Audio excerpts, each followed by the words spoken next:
మన ప్రాణ విమోచన క్రయధనం బహు గొప్పది, అది ఎన్నటికీ తీరకట్లుండవలసినది. అలాంటి విమోచనం ఇవ్వడానికి పరలోకమందున్న పరిశుద్ధుడైన దేవుడు నిన్ను ప్రేమించి ఈ లోకానికి వచ్చి నీకోసం తన ప్రాణాన్ని అర్పించినాడు. ఇంత ప్రేమించిన దేవుడు ఈ మాటలు అంగీకరించకపోతే అయ్యో ఎంత భయంకరమో తెలుసా. భయంకరమైన ఉగ్రత ఉంటుంది. దేవుడు ఒక దినం రాబోతున్నాడు.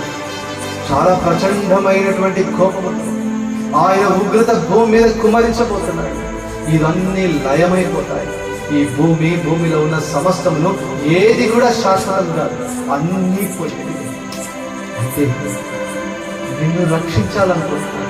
భూమితో పాటు నువ్వు కూడా లయమైపోవాలని అనుకోవడం లేదు దేవుడు. వీటన్నిటితో పాటు నువ్వు కూడా నశించిపోవాలని కోరడం లేదు దేవుడు.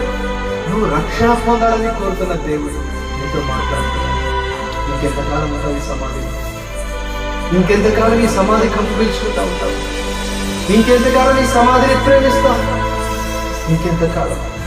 ఇప్పుడే ఆయన స్వరం పెట్టినాను కదా, లాజరును పిలిచిన దేవుడు ఎన్నో పిలుస్తాడు. లాజరు బయటికి రా, వస్తాను, వస్తాను.